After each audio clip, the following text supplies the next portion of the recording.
Vamos a estudiar un tema que es de mucha importancia para este tiempo.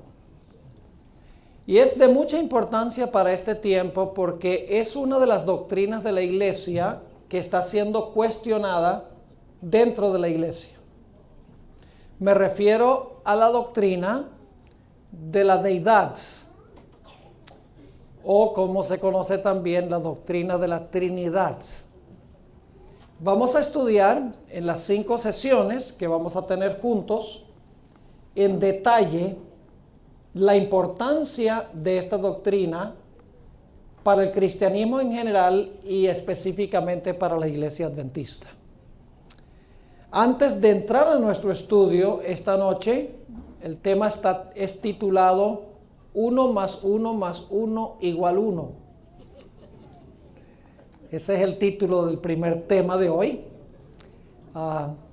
Yo sé que eso matemáticamente es absurdo, pero no estamos hablando de matemática, estamos hablando de teología, de Biblia. Vamos a inclinar nuestros rostros y vamos a pedir una bendición de parte de Dios para que nuestro estudio sea fructífero. Oremos. Nuestro Padre y nuestro Dios, gracias te damos por el privilegio de reunirnos en tu casa de oración.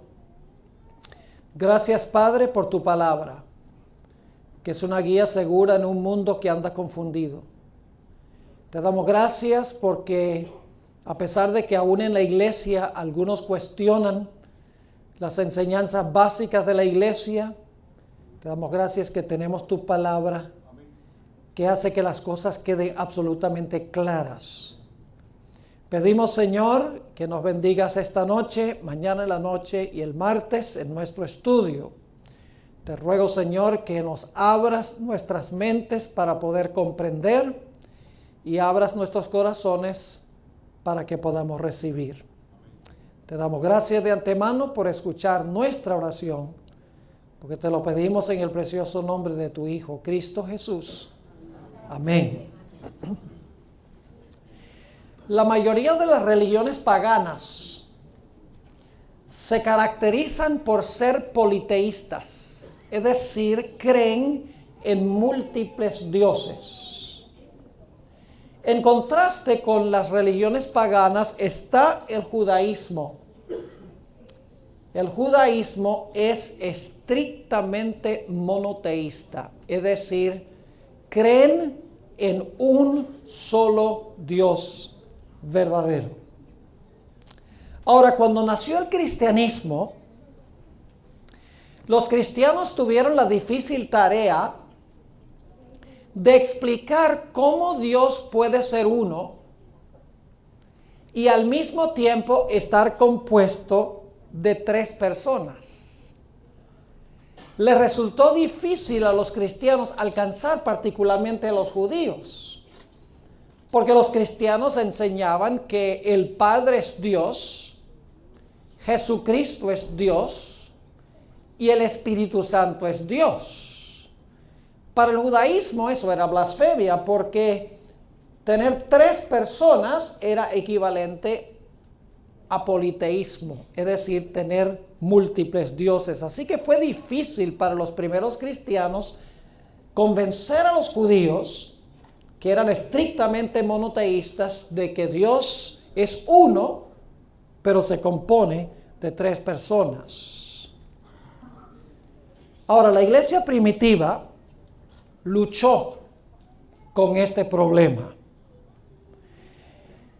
Sabemos que en los primeros siglos de la historia de la iglesia cristiana aparecieron varios grupos heréticos, varios grupos que enseñaron falsa doctrina, procurando explicar cómo es posible que haya un solo Dios, pero compuesto de 3 personas. Quiero mencionar al comienzo 3 de estas herejías que surgieron en la iglesia con el fin de tratar de explicar cómo es posible que el Padre es Dios, el Hijo es Dios y el Espíritu Santo es Dios. Un grupo de individuos que se conocen como ebionitas lucharon con la idea de cómo Jesús podía ser Dios y el Padre también podía ser Dios. Y llegaron a la conclusión de que Jesús, cuando nació en este mundo, nació como un mero hombre. Pero en el momento de su bautismo, el Señor Jesucristo fue adoptado como miembro de la deidad o como miembro de Dios. Claro, el problema con esta interpretación es que termina uno con un Dios absoluto y terminamos con un Dios pequeño. Porque la idea de que Jesús fue adoptado como Dios en el momento de su bautismo significa que no siempre fue Dios. Es decir, es Dios no en todo sentido de la palabra. Así que el problema no lo solucionaron en realidad los ebionitas. Otro grupo que se levantó fueron los sabelianistas. El nombre del que formó esta teoría fue Sabelio, por eso se conocen como sabelianistas. También se conocen como modalistas. Básicamente la idea era que hay una sola persona en Dios, pero esa persona se manifiesta en tres diferentes modos o tres diferentes formas. En el Antiguo Testamento se manifiesta como el Padre, en los Evangelios se manifiesta como el Hijo y en la edad de la iglesia se manifiesta como el Espíritu Santo, pero es una misma persona que se manifiesta en tres diferentes formas o tres diferentes maneras. Otra teoría que se levantó dentro de la iglesia cristiana fue lo que se conoce como el arrianismo. Y se conoce como arrianismo porque el que formó esta idea se llamaba Arrio. Y básicamente Arrio enseñaba que Jesús en los siglos de la eternidad del pasado, en algún momento fue creado por Dios el Padre. Es decir, fue la primera criatura hecha por el Padre. Según Arrio, Jesús, en otras palabras, tuvo un origen. Era Dios porque el Padre le dio el título o le dio el nombre de Dios, pero no era Dios en todo sentido de la palabra. Y Arrio también enseñaba que el Espíritu Santo no es una persona, sino que el Espíritu Santo en realidad es una fuerza activa de Dios, es como una corriente activa de Dios. Y de esa manera procuraron resolver el problema de cómo se puede creer que hay un solo Dios, pero al mismo tiempo compuesto de tres personas. Pero ninguna de estas soluciones son satisfactorias. La primera solución en realidad no es solución, la idea de que Cristo fue adoptado como Dios. Si fue adoptado como Dios, entonces no es Dios en su esencia.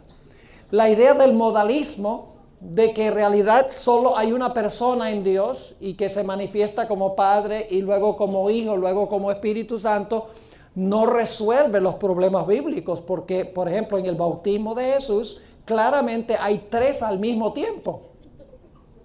Hay una voz que está hablando del cielo, Jesús se está bautizando y el Espíritu Santo está descendiendo. Es decir, no es que en el Antiguo Testamento Padre y en los Evangelios Hijo y entonces Espíritu Santo en el periodo de la iglesia. Claramente los tres están juntos.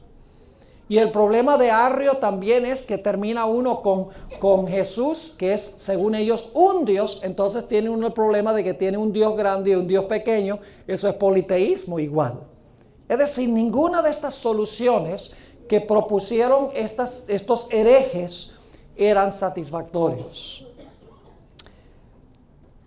Así que nos hacemos la pregunta: ¿cómo es posible decir que 1 más 1 más 1 es igual a 1? ¿Cómo podemos creer que Dios es uno, pero Dios está compuesto de tres personas individuales o de tres personas separadas, cada uno con su identidad personal? Debo decir que algunos en la iglesia adventista inclusive están cuestionando la doctrina de la Trinidad. Aunque es una de las doctrinas fundamentales de la iglesia adventista, están cuestionando esta doctrina dentro de la iglesia. Y tenemos en nuestro medio personas, por ejemplo, que enseñan muy parecido a Arrio. Dicen que Jesús tuvo un origen allá atrás en los siglos de la eternidad, que es tan atrás que es casi como si fuera eterno. y están enseñando que el Espíritu Santo no es una persona, sino que el Espíritu Santo es una fuerza activa. Yo nunca pensé que íbamos a llegar al momento cuando en la iglesia adventistas iban a cuestionar la doctrina de la Trinidad. Ahora, en esta tarde yo quiero que nosotros estudiemos este asunto de la Trinidad. No es tan complicado como la gente cree. Quiero explicar cómo es que Dios se compone de tres personas, pero es un solo Dios. Quiero mostrarles que teológicamente es perfectamente aceptable decir que 1 más 1 más 1 es igual a 1. Lo primero que quiero hacer es leer algunos versículos de la Biblia a donde se nos dice que Dios es uno. Así que ojalá hayan traído sus Biblias, porque las vamos a usar profusamente. Así que si no la trajeron esta noche, tráiganla mañana seguro, porque vamos a usar mucho la Biblia en nuestro estudio. Ahora vamos a mirar los textos que dicen que Dios es uno.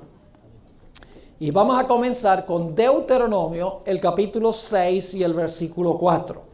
Deuteronomio, el capítulo 6 y el versículo 4.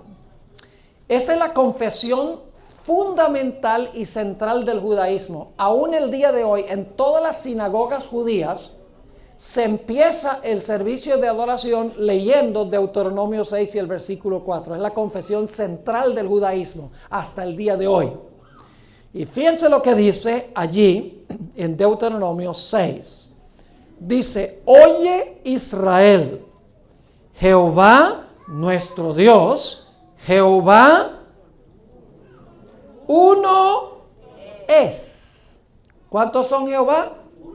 Uno. Jehová es uno. Dice Jehová uno es. Ahora vamos a leer Isaías 44. Isaías 44 y el versículo 6, y luego vamos a saltar al versículo 8.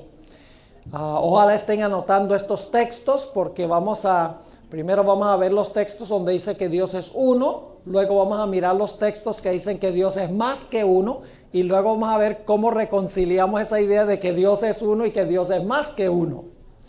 Isaías 44 y el versículo 6 y el versículo 8 dice así: así dice Jehová, Rey de Israel, y su Redentor, Jehová de los ejércitos. Ahora, yo no sé si ustedes notan algo interesante en este versículo. Este versículo dice que hay dos Jehová. ¿Lo captaron o no lo captaron?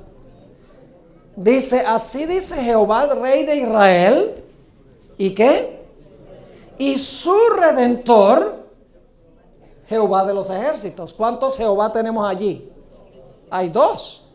El que está hablando, Rey de Israel, Jehová, Rey de Israel, y su Redentor, Jehová de los ejércitos. Ahora noten lo que dice: yo soy el primero y yo soy el postrero, y fuera de mí no hay Dios. Versículo 7. ¿Y quién proclamará lo venidero? Lo declarará y lo pondrá en orden delante de mí, como hago yo desde que establecí el pueblo antiguo. No temáis ni os amedrentéis. ¿No te lo hice oír desde la eternidad, desde la antigüedad, y te lo dije? Luego vosotros sois mis testigos. No hay Dios sino yo. No hay fuerte, no conozco ninguno. Ahora, si ustedes leen el contexto de estos versículos, al igual que Isaías 45, que vamos a leer en un momento, el énfasis aquí es que está contrastando al Dios verdadero con los dioses falsos. Ese es el contexto.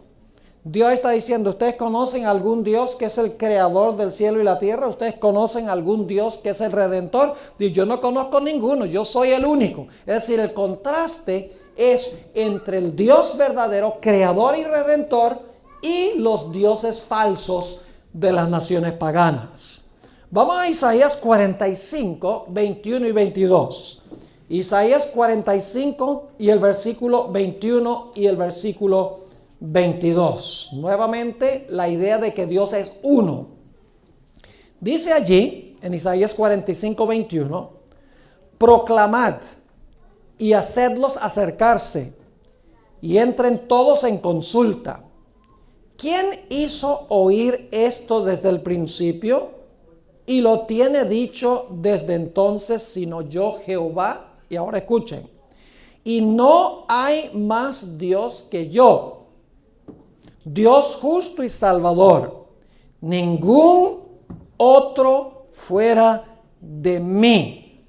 Mirad a mí y sed salvos todos los términos de la tierra, porque yo soy Dios y no hay más. ¿Cuántos dioses verdaderos hay? Un solo Dios verdadero. No hay más dioses, hay un solo Dios verdadero. Ahora vamos al Nuevo Testamento. Marcos 12. Marcos 12. Y vamos a leer el versículo 29 y entonces saltamos al versículo 32. Nuevamente Marcos 12 y el versículo 29 y entonces vamos a saltar al versículo 32. Jesús está hablando aquí a un joven que le hizo una pregunta y dice: Jesús le respondió, el primer mandamiento de todos es este: oye Israel, el Señor nuestro Dios, el Señor ¿qué? Uno es. Y luego el versículo 32 dice: entonces el escriba le dijo: bien, maestro, verdad has dicho, que uno es Dios y no hay otro fuera de él. ¿Cuántos son Dios? Dios es uno. Vez tras vez. Hay otros versículos que podría leer, pero solamente estoy leyendo algunos. Ustedes pueden buscar en una concordancia la palabra uno y van a encontrar muchos versículos más donde dice que Dios es uno, Dios es uno. No hay otro fuera de él. Dios es uno. Ahora vamos a Juan 10 y el versículo 30. Juan 10 y el versículo 30. Un versículo muy interesante. Aquí está hablando Jesús. Y fíjense lo que dijo Jesús. Y vamos a volver a este versículo porque es muy importante para entender en qué sentido es que 3 es igual a 1. Dice allí Jesús: yo y el Padre uno somos. Yo pregunto, ¿es posible que 2 sea igual a 1? Teológicamente, ¿es posible que 2 sea igual a 1? Teológicamente sí. No estamos hablando de matemática. Matemática, 2 igual a 1 es absurdo, es ridículo, ilógico. No es matemático. Pero no estamos hablando matemáticamente, estamos hablando bíblicamente, teológicamente. Este texto nos dice que hay 2 personas, pero las 2 personas son ¿qué? Las 2 personas son uno.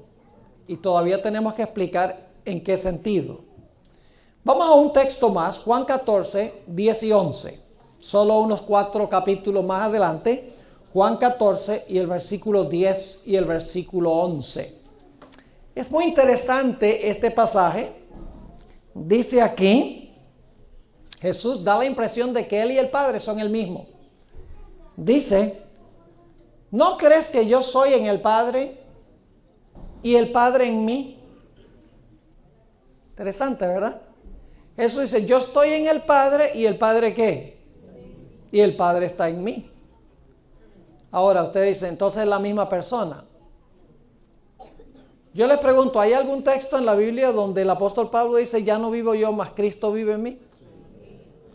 ¿Cuántas personas son? ¿1 o 2?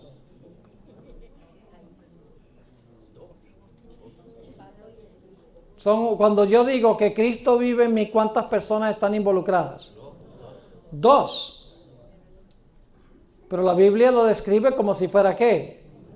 1, exactamente. Sigue diciendo: ¿no crees que yo soy en el Padre y el Padre en mí? Las palabras que yo os hablo no las hablo por mi propia cuenta, sino que el Padre, ahora escuchen bien, que mora en mí, Él hace las obras. ¿A dónde moraba el Padre? En Jesús. ¿Son la misma persona? ¿Son la misma persona? No son la misma persona, son dos personas. Pero el Padre moraba ¿en quién? Moraba en Jesús.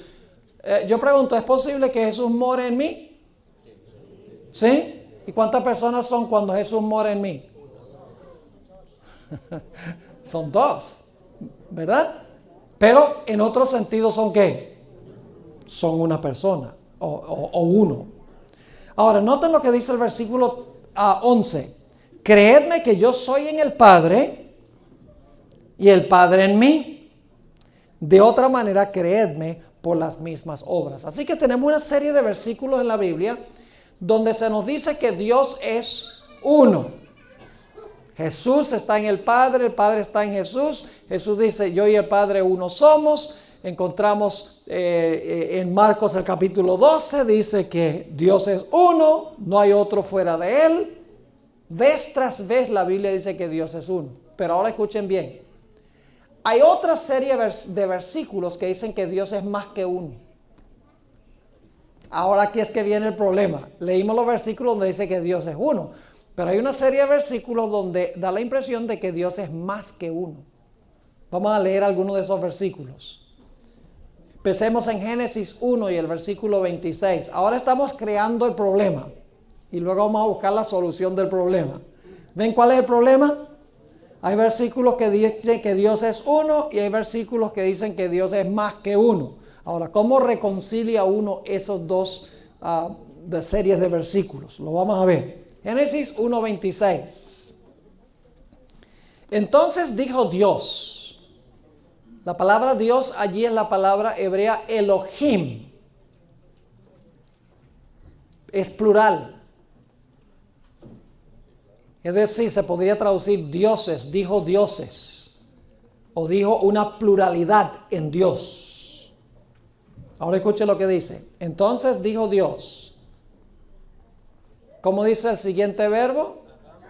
Hagamos. ¿Una persona lo está haciendo o más que una? Más que una. Hagamos al hombre a nuestra imagen conforme a nuestra semejanza. Ve qué interesante. La palabra Dios es plural, una pluralidad de personas en la deidad. Y entonces dice, hagamos al hombre a nuestra imagen conforme a nuestra semejanza. Obviamente hay una pluralidad de personas aquí, porque los pronombres están en plural. Ahora sigamos con Génesis 11 y el versículo 7. Génesis 11 y el versículo 7. Está hablando aquí de la Torre de Babel y en nuestra segunda sesión vamos a volver a este texto tan importante. Génesis 11 y el versículo 7. Noten lo que dice. Está hablando Jehová. Dice ahora pues que descendamos. Y luego ¿qué dice? Y confundamos allí su lengua, para que ninguno entienda el habla de su compañero. Noten los verbos. Descendamos y ¿qué? Y confundamos allí sus lenguas. Y luego si leen el versículo 8 dice, así los esparció Jehová sobre la faz de la tierra. Es decir, Jehová fue el que hizo esto. Pero habla en plural, dice, descendamos y confundamos allí sus lenguas. Obviamente es más que una sola persona. Ahora, noten lo que dice en Isaías 61 y el versículo 1. Isaías 61 y el versículo 1. Quiero que noten que hay aquí tres personas. Dice en Isaías 61 y el versículo 1. Aquí está hablando Jesús proféticamente. Esto es la voz de Jesús hablando en el Antiguo Testamento, una profecía. Dice, el Espíritu, ahí está uno, de Jehová el Señor, 2, está sobre mí. ¿Cuántos hay? Jesús comenzó su ministerio con este versículo. Lo pueden leer en Lucas 4, 18 y 19. Cuando Jesús comenzó su ministerio, el Señor Jesucristo citó esto y dijo, esas son palabras mías. Así que dice, el Espíritu número 1 de Jehová el Señor, 2, está sobre mí. Ahora vamos a Isaías 48, 16. Isaías 48 y el versículo 16. Nuevamente encontramos 3. Isaías 48, 16 dice, acercaos a mí, oíd esto. Desde el principio no hablé en secreto. Desde que eso se hizo, allí estaba yo. Y ahora escuchen bien. Y ahora ahí está la primera persona, envió ¿quién? Jehová el Señor, ahí hay 2, y su Espíritu. ¿Cuántos hay? 3. Nuevamente tenemos 3. Noten Isaías 63, 9 y 10.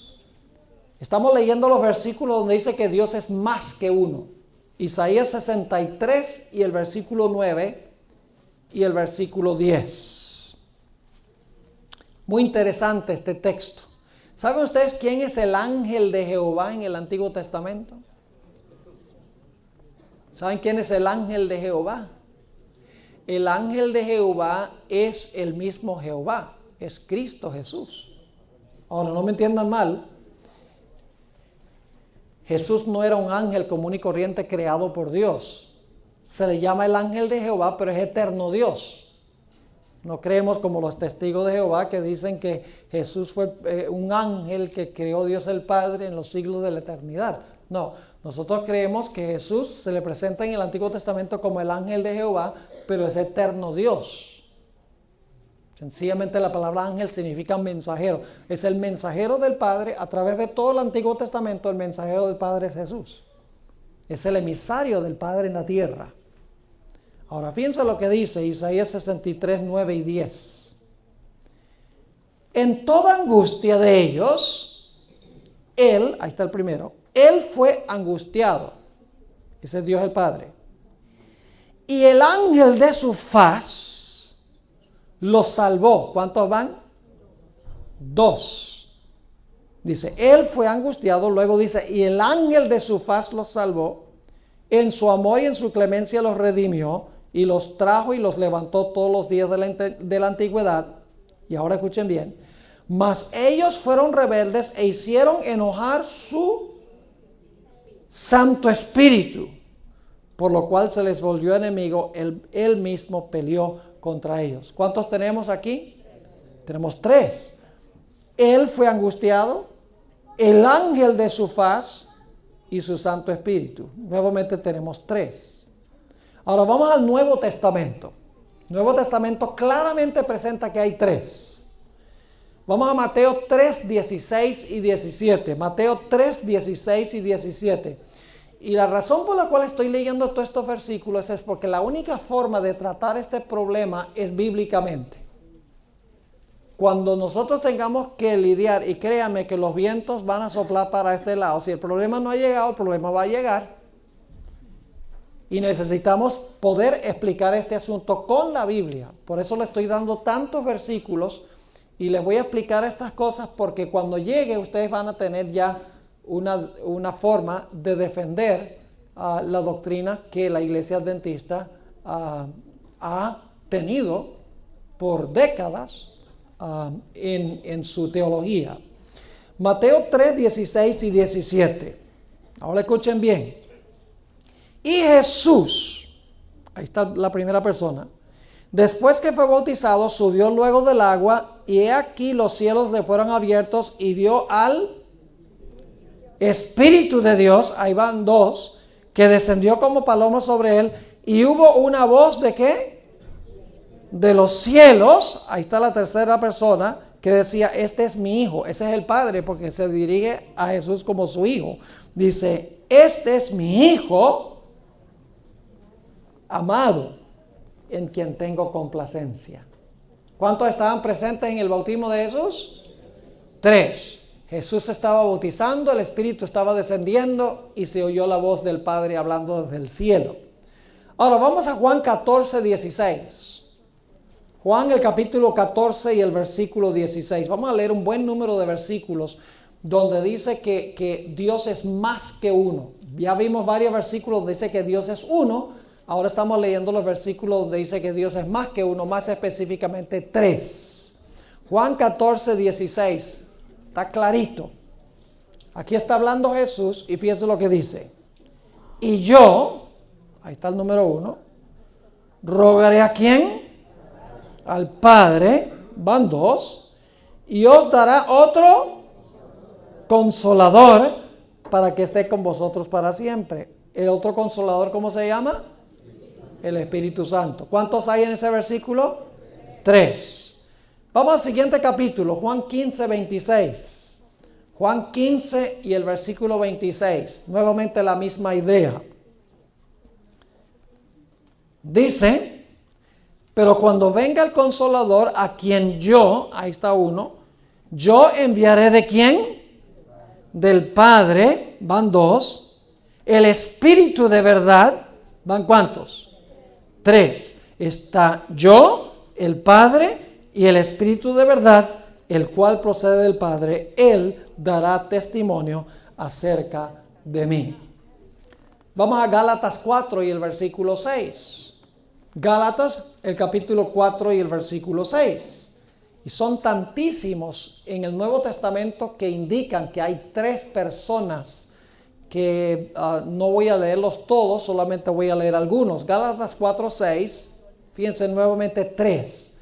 Dice, y por cuanto sois hijos, Dios envió a vuestros corazones ¿qué?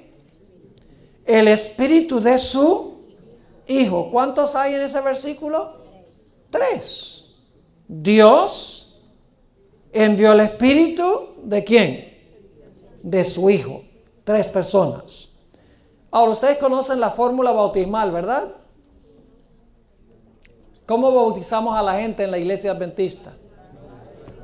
En el nombre del Padre, del Hijo y del Espíritu Santo. Mateo 28 y el versículo 19, si lo quieren anotar. Ahora, ¿saben algo? La fórmula bautismal está siendo cuestionada por aquellas personas que están atacando la doctrina de la Trinidad en la iglesia. ¿Saben lo que están diciendo? Están diciendo que esas palabras nunca las habló Jesús, que esas palabras fueron añadidas después por la Iglesia Católica. Es decir, dicen esas palabras en el nombre del Padre, del Hijo y del Espíritu Santo, nunca las dijo Jesús. Esas palabras fueron añadidas después, como 300 años después, para defender la doctrina de la Trinidad, pero Jesús nunca dijo esas palabras. En nuestro último tema, el martes en la noche, yo les voy a hablar de la fórmula bautismal, porque es un problema. Y déjenme plantearles el problema para que podamos entender. En Mateo 28, 19, Jesús dice que debemos bautizar en el nombre del Padre, del Hijo y del Espíritu Santo. Pero saben, cada vez en el libro de Hechos de los Apóstoles, cuando hubo un bautismo, dice que bautizaban en el nombre de Jesús. Entonces, ¿cómo reconciliamos ese problema de que la fórmula bautismal dice en el nombre del Padre, el Hijo y el Espíritu Santo, mientras que todos los otros bautismos en Hechos dice que se bautizaron en el nombre de Jesús? ¿Cómo resolvemos ese problema? Porque la idea que están presentando estas personas es que en Hechos de los Apóstoles todos los bautismos se hicieron en el nombre de Jesús, así que la fórmula bautismal no puede ser auténtica porque contradice la idea que se encuentra en el libro de Hechos de los Apóstoles. Ahora nosotros vamos a hablar de eso y va a ser un tema fascinante. Vamos a encontrar que los que arguyen de esta forma ignoran un punto supremamente importante, el cual voy a compartir con ustedes. Ahora, noten lo que dice 2 Corintios 13, 14. Todavía estamos diciendo que hay varias personas en Dios. 2 Corintios 13 y el versículo 14. Clarito nuevamente. Dice, la gracia del Señor Jesucristo, el amor de Dios y la comunión del Espíritu Santo sean con todos vosotros. Amén. ¿Cuántos hay? Clarito. Más claro no canta un gallo a las 3 de la mañana. Clarito, clarito. La gracia del Señor Jesucristo, el amor de Dios y la comunión del Espíritu Santo sean con todos vosotros. Amén. Ahora, 1 Corintios 12, 4 al 6. 1 Corintios, el capítulo 12 y el versículo 4 hasta el versículo 6. Nuevamente están tres. Dice allí el apóstol San Pablo: ahora bien, hay diversidad de dones, pero el Espíritu es el mismo. Ahí hay uno, el Espíritu es el mismo. Y hay diversidad de ministerios, pero ¿qué? El Señor es el mismo. Y hay diversidad de operaciones, pero Dios, que hace todas las cosas en todos, es el mismo. 3, Espíritu, Señor y Dios. Ahora vamos a 1 de Pedro 1, 1 y 2. 1 de Pedro, el capítulo 1 y el versículo 1 y el versículo 2. Aquí está escribiendo el príncipe de los apóstoles, es decir, el que era portavoz de los apóstoles, y dice lo siguiente: Pedro, apóstol de Jesucristo, a los expatriados de la dispersión en el Ponto, Galacia, Capadocia, Asia y Bitinia. Ahora escuchen bien: elegidos según la presencia de ¿quién? De Dios Padre, en santificación del Espíritu, para obedecer y ser rociados con la sangre de Jesucristo. Gracia y paz os sean multiplicados. ¿Cuántos tenemos allí? Dios Padre, Espíritu y ¿quién? Y Jesucristo. Ahora vamos a Apocalipsis 1. El Nuevo Testamento está lleno de esto. He leído de diferentes libros, de Gálatas, de Mateo, de Corintios, de Pedro. No importa dónde lea, está este concepto de que hay tres. Apocalipsis 1, 4 y 5. Fíjense lo que dice. Nuevamente hay tres. Dice Juan a las 7 iglesias que están en Asia: gracia y paz a vosotros. Ahora escuchen bien. Del que era, del que es y que era y que ha de venir. Ahí está uno. Y de los 7 espíritus. Ahora no se confunda esos 7 espíritus. Hay 7 Espíritus Santos entonces. No, el número 7 indica plenitud o perfección. De eso vamos a hablar mañana en nuestro tema. Mañana vamos a hablar ¿recuerdan el carruaje de Ezequiel, el capítulo 1, donde están los 4 seres vivientes llenos de ojos, con 4 alas y una rueda dentro de una rueda y relámpagos que salen del trono? Mañana vamos a interpretar ese capítulo 1 de Ezequiel. Pero tenemos que estudiar primero lo que estamos estudiando esta noche, porque es básico para entender esa visión de Ezequiel. Ahora, fíjense lo que dice. Habla primero del que es y que era y que ha de venir. Luego de los 7 espíritus que están delante de su trono. Y luego ¿quién? ¿Y de quién? Y de Jesucristo, el testigo fiel, el primogénito de los muertos. Nuevamente noten que hay 3. El que es, era y ha de venir, los 7 espíritus y Jesucristo. Vamos a leer uno más. Efesios 2 y el versículo 18. Efesios 2 y el versículo 18. Nuevamente tenemos la misma idea de que son 3. Es un Dios compuesto de 3 personas. Dice allí, en Efesios 2 y el versículo 18, porque por medio de Él, ese es Jesús, porque por medio de Él, los unos y los otros tenemos entrada por un mismo ¿qué? Por un mismo espíritu. ¿A quién? Al Padre. ¿Cuántos hay en ese versículo? Por Jesús tenemos entrada al Padre por el mismo espíritu.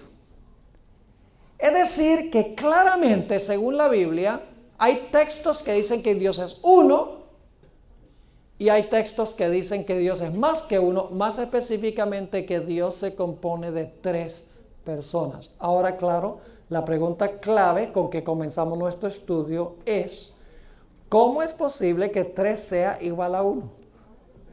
¿Cómo es posible que Dios es uno, pero compuesto de 3 personas? Créanme que no es tan complicado como la gente cree. Es facilito, sencillo de entender. Ahora vamos a leer versículos que explican cómo puede haber 3 y cómo los 3 son uno. Vamos a Deuteronomio 6:4, que ya leímos, y vamos a leerlo de nuevo. Deuteronomio 6 y el versículo 4. Ahora vamos a leer textos que resuelven el problema de cómo es posible que 1 más 1 más 1 sea igual a 1. Deuteronomio 6:4 dice: Oye Israel, Jehová nuestro Dios, Jehová uno es. ¿Cuántos son Jehová? Uno. Pero ahora escuchen lo que les voy a decir. En hebreo, en que fue escrito el Antiguo Testamento, hay 2 palabras que se traducen uno. Una es la palabra Yahid, que no es la que se usa aquí. Esa palabra Yahid significa uno, único, solo. Es decir, significa una sola persona. Hay solo una persona de esa clase, la palabra Yahid. Pero la palabra que se usa aquí es la palabra hebrea Echad, que significa uno en sentido no de uno numéricamente, una sola persona, sino en el sentido de unidad. Uno en sentido de estar unidos. Ahora vamos a leer un versículo para que puedan entender la diferencia. Este Yahid significa una sola persona, no hay otro como él. Por ejemplo, se usa la palabra Yahid. ¿Recuerdan cuando Dios le dijo a Abraham: toma tu hijo, tu único, y llévalo y sacrifícalo en el monte Moria? La palabra allí, only, en inglés único, en español, es la palabra Yahid. Es decir, no había otro. Era una sola persona, único, numéricamente. Pero esa no es la palabra que se usa en Deuteronomio 6:4. En Deuteronomio 6:4 se usa la palabra Echad, que significa uno en sentido de unidad. Déjenme darles algunos ejemplos bíblicos para que puedan entender la diferencia. Vamos a Génesis 2:24. Génesis 2 y el versículo 24. Aquí empezamos a captar la solución al problema. Y serán una sola carne. Yo pregunto, ¿Adán y Eva siguieron siendo 2 personas? ¿Eran 2 personas? ¿O es que Eva saltó y se metió dentro de Adán y se convirtieron en una sola persona? No. ¿En qué sentido eran uno? En el sentido de que debían estar perfectamente, ¿qué? Unidos. 2 personas en unión. Ahora vamos a Mateo 19, que aquí Jesús cita Génesis 2:24, pero le agrega, le añade. Ahora fíjense lo que dice allí en Mateo 19 y el versículo 4 al 6. Mateo 19 y el versículo 4 al 6. Jesús se va a referir a esta experiencia de Génesis 2:24. Dice: Él respondiendo les dijo: ¿no habéis leído que el que los hizo al principio, varón y hembra los hizo? Y dijo: por esto el hombre dejará padre y madre y se unirá a su mujer, y los 2 serán ¿qué? Una sola carne. Y ahora escuchen bien. Así que no son ya más 2. ¿Qué dice de Adán y Eva? Ya no eran ¿qué? Cuando Dios los casó, ya no eran ¿qué? Ya no eran 2. Ahora, matemáticamente eso es absurdo, porque sabemos que Adán y Eva eran 2 personas distintas. ¿Están entendiendo? Eran 2 personas distintas. ¿En qué sentido eran uno? ¿En qué sentido ya no eran dos, sino uno? No numéricamente, sino que eran uno en términos de que debían estar perfectamente, ¿qué? Unidos y en armonía. Así que sigue diciendo, así que ya no son más dos, sino que una sola carne. Y ahora escuchen bien, por tanto, lo que Dios, ¿qué? Juntó, no lo separe el hombre. Yo pregunto, un esposo y una esposa aquí, ¿son uno o son dos? Vamos a tomar un voto. Somos democráticos. ¿Cuántos dicen que un esposo y una esposa que se casaron legalmente son dos? Levanten la mano los que creen que son dos. ¿Cuántos creen que son uno? ¿Cuántos no creen nada? Dice, no, yo no levanto la mano. Después que el pastor hable, no me comprometo mejor. Yo pregunto, ¿es correcto decir que son dos? ¿Es correcto decir que son uno? Claro que sí. ¿En qué sentido son uno? En el sentido de unidad. Por eso yo siempre he dicho que en vez de hablar de la doctrina de la Trinidad, sería mejor hablar de la doctrina de la triunidad. Porque son tres personas que están perfectamente, ¿qué? Unidas. En carácter, en propósito, en atributos, en poder. No son uno numéricamente, sino que son uno en términos de unidad. Y si un hombre y una mujer pueden ser uno, entonces tres personas también pueden ser uno. ¿Está claro? Vamos a Génesis 11, 6 y 7. Génesis 11, estamos ahora solucionando el problema. El problema es que la gente no entiende lo que es la palabra uno. Dice que Dios es uno. Sí, Dios es uno. ¿En qué sentido es que Dios es uno? En el sentido de unidad. No significa que es una sola persona, son tres personas. Génesis 11, 6 y 7. ¿Recuerdan los constructores de la Torre de Babel? Fíjense qué interesante, dice, y dijo Jehová, he aquí el pueblo es uno. Es decir, todos los que estaban construyendo la torre saltaron y se metieron dentro de un solo cuerpo. No, claro que no. ¿Qué quiere decir que el pueblo es uno? La palabra es Ejad, la misma palabra de Génesis 2:24. El pueblo es uno. Significa que están ¿qué? Muchas personas unidas con un propósito. Son uno en términos de unidad, no en términos de ser la misma persona.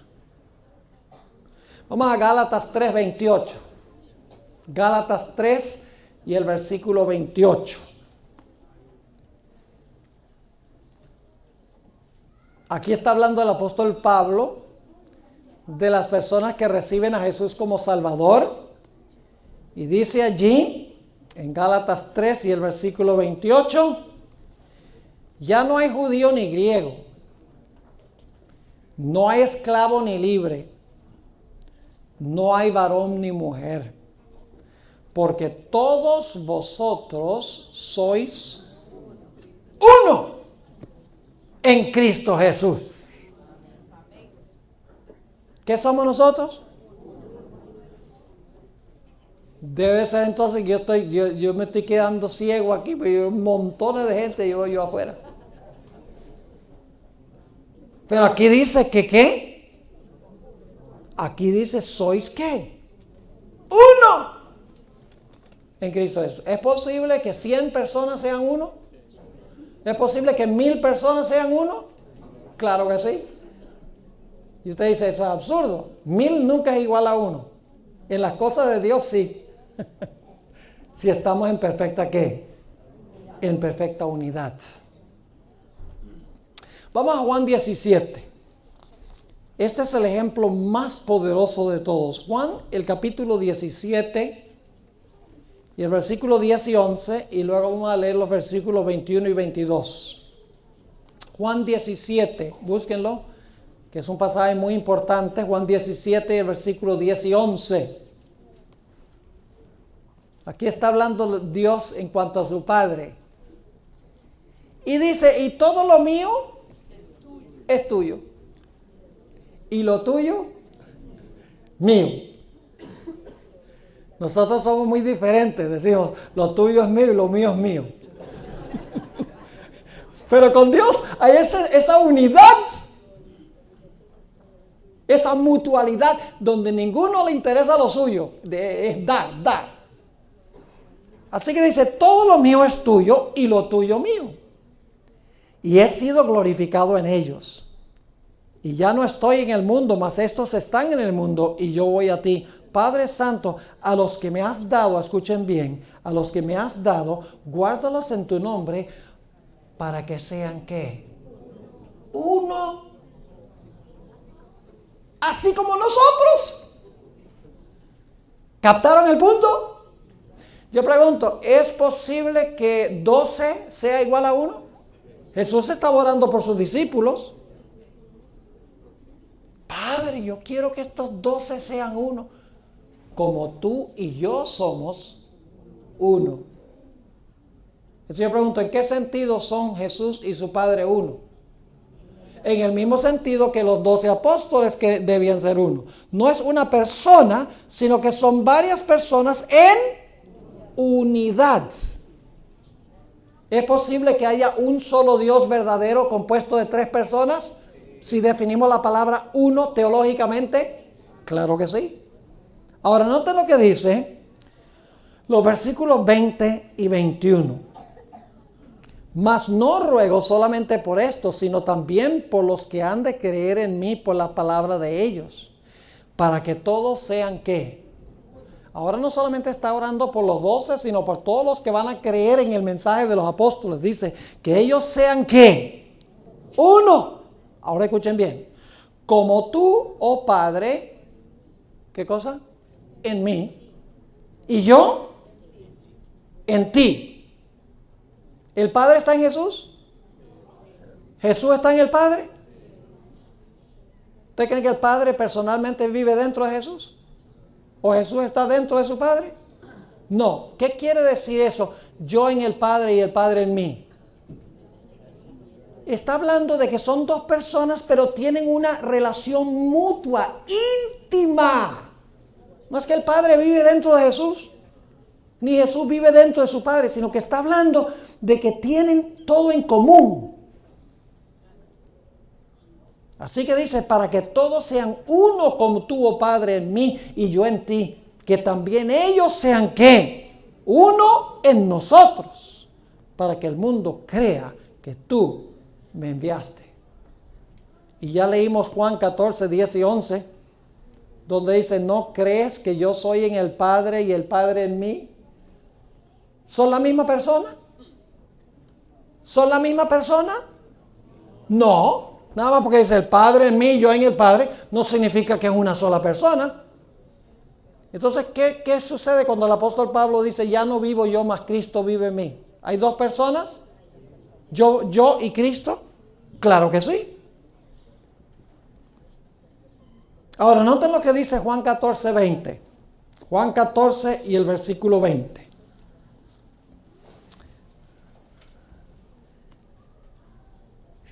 Fíjese esta relación mutua que hay entre Padre, Hijo y nosotros.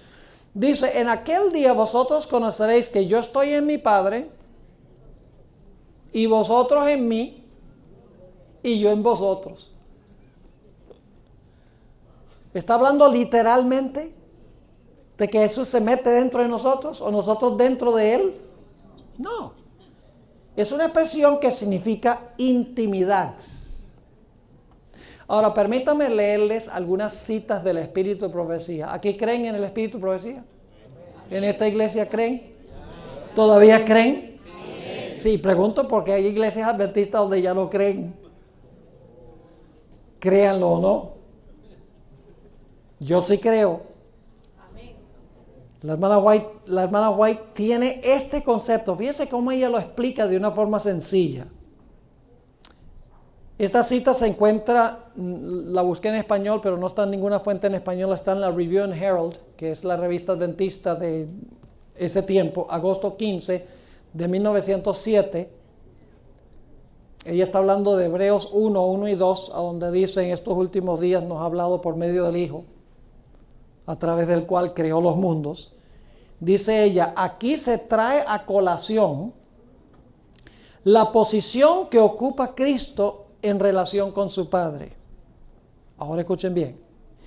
Mientras que son uno en propósito y uno en mente, no obstante son dos en personalidad. ¿Captaron lo que dijo? Son uno en propósito y uno en mente, no obstante son dos en personalidad. Y luego dice, ¿acaso no podemos aprender de esto la unidad que debe existir entre los creyentes? Ahora escuchen esta otra cita. Esta cita la encontramos en el Ministerio de Curación, página 329. Esa sí está en español. Ministerio de Curación 329, dice ella, las Escrituras indican con claridad la relación entre Dios y Cristo y manifiestan no con menos claridad la personalidad y la individualidad de cada uno de ellos. ¿Qué significa individualidad?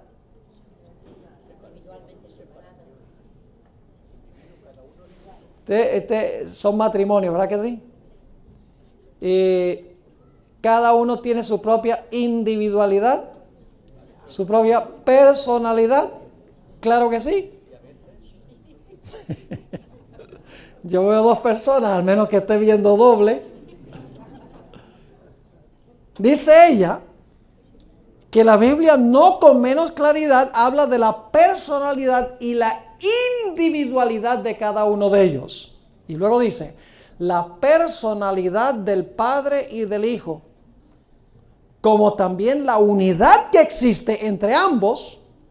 Fíjese, la personalidad del Padre y del Hijo, como también la unidad que existe entre ambos, aparecen en el capítulo 17 de Juan, en la oración de Cristo por sus discípulos. Y luego entonces ella cita Juan 17, los versículos que acabamos de leer. Y luego dice, la unidad que existe entre Cristo y sus discípulos no destruye la personalidad de uno ni de otros. Repito nuevamente, la unidad que existe entre Cristo y sus discípulos no destruye la personalidad de uno ni de otros. Es decir, nada más porque hay unidad entre Cristo y su pueblo, no significa que su pueblo deja de tener su propia individualidad y su propia personalidad. Sigue diciendo, son uno en propósito, en espíritu, en carácter, pero no en persona. Así es como Dios y Cristo son uno. ¿Es bíblico lo que dice la hermana White? Lo entendió muy, muy bien. Aquí hay otra cita. Y estas son las citas que a esta gente en la iglesia no le gusta leer. ¿Y saben lo que les va a decir?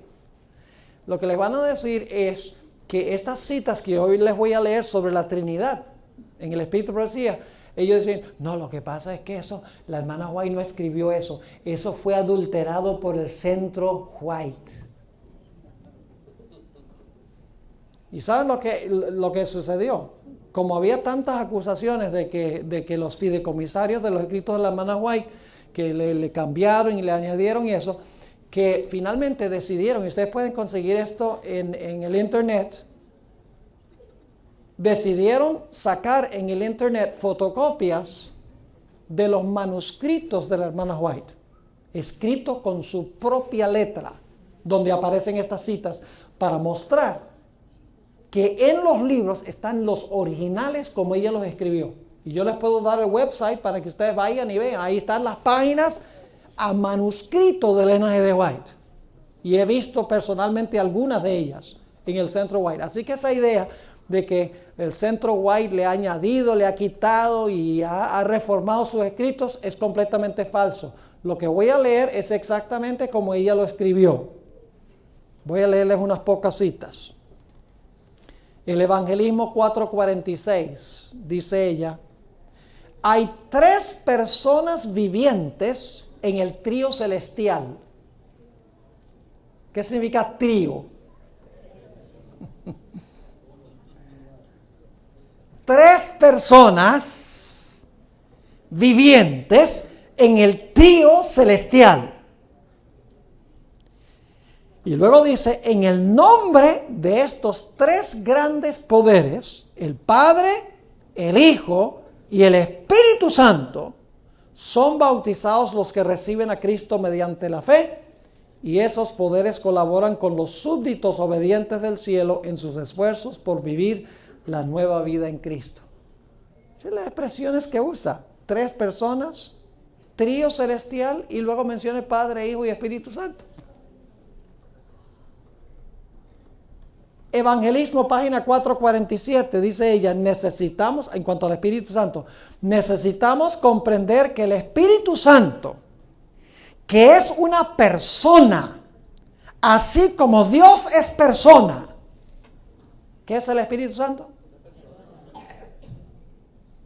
¿Y saben lo que hace esta gente? Usa selectivamente a la hermana White. Usan cita de la hermana White donde la hermana White dice que va a haber nueva luz. Y usan citas de la hermana White donde ella dice que en el proceso de transmitir la Biblia de una generación a otra, algunos copistas le añadieron algunas cosas queriendo aclarar, y lo que hicieron fue confundir. La hermana White tiene una cita donde dice eso. Entonces dicen, la fórmula bautismal fue unos lugares donde le añadieron.